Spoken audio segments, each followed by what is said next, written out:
A few months back, I purchased an SNES Classic with the intention of being able to stream it. I got it home and I was really excited, and CrossForge Gaming was getting ready to do this 24-hour stream to raise some money to be able to buy some computer parts. So I thought to myself, man, I'm going to play Mega Man X, and I'm going to play it straight through. I've never been able to do this. I rented this game constantly as a kid, probably enough that I should have just bought the thing outright. I would rent it, and I would come home and I would play it, and I would always get to Sigma's Palace, and I'd never win.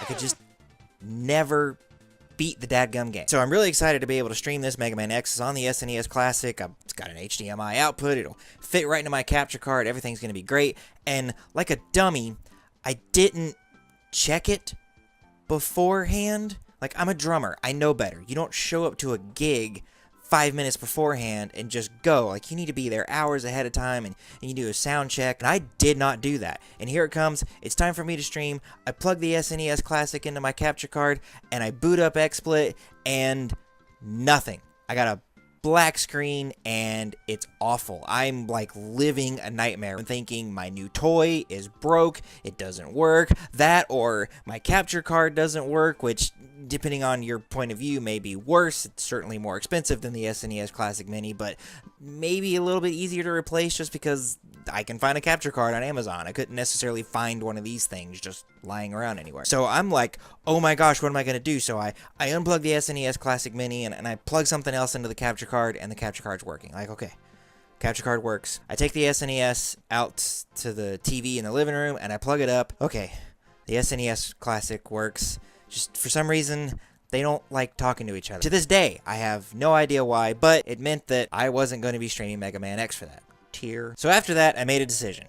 I'm going to get it so that I can actually use my real Super Nintendo with my capture card. I don't know how I'm going to do this. Surely there's some ways to do this out there, so I'll ask the internet. So I'm in this Facebook group that's all retro gaming, and it's run by two people that own a used game store here in town, and there's some people in there that build like custom arcade cabinets and all kinds of really cool stuff. So I'm like, surely, even if one of them doesn't know exactly how to do what I want to do, they'll know how to tell me where to find the information. So I post in there, hey, I got the Super Nintendo, I want to get it HDMI with the best picture quality possible. What do I do? Somebody introduces me to this YouTube channel called My Life in Gaming. It's hosted by two guys, Corey Carlson and Mark, I think it's Trace Duddleson. They focus on getting the best possible picture out of all your retro console. NES, SNES, N64, GameCube, PlayStation, PS2, and original Xbox, and Sega Genesis, and Saturn. Anything you can think of, they've probably got instructions on how to get the best possible picture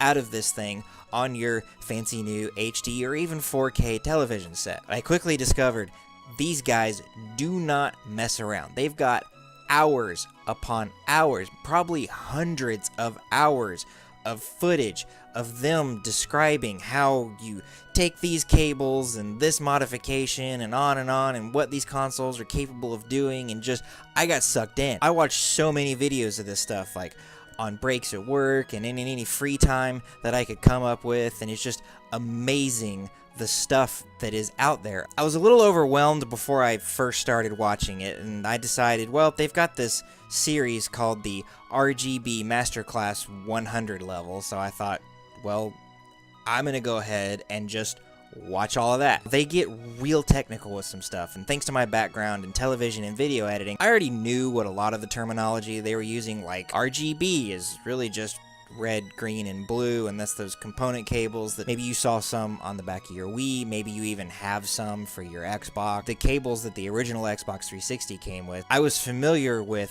stuff like that, but there's other things that I wasn't familiar with, like that the Super Nintendo actually outputs a clean RGB signal natively. Like, you don't have to modify the console at all. It's not always easy to get that signal out of it, but it's there. And the more of these guys' videos that I watched, the more I just wanted to watch more. I wanted to learn everything that I could about this. I was excited about it. I found myself watching videos by other channels and reading articles and do-it-yourself tutorials on how to modify your consoles to, again, get the best possible picture signal out of these things that you could. And I've seen stuff like adding an HDMI port to the back of your N64, and even adding video output to your Game Boy so that you can stream that. And thus began my journey, my quest, to have the ultimate retro gaming experience right here in my house. The goal is to have all of my retro consoles just ready to go, outputting an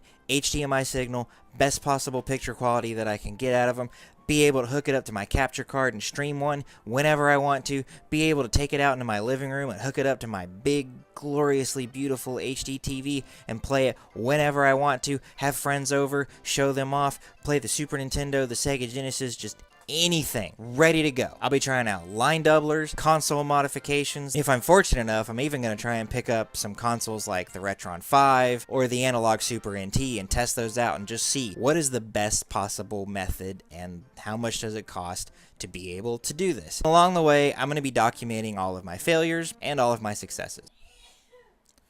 Bless you.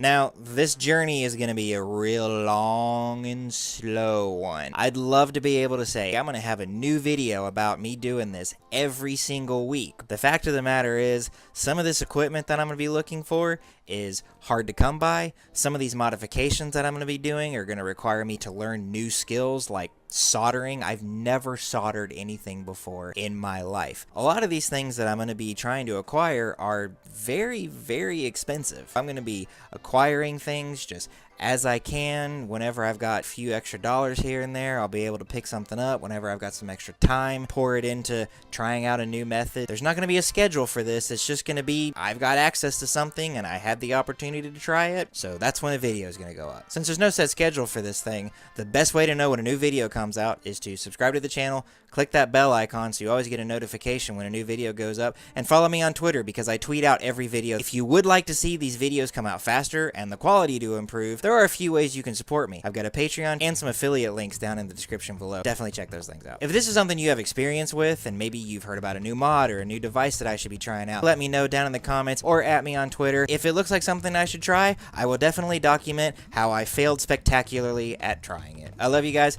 and I hope to see you back with an update video very soon. Have a good one.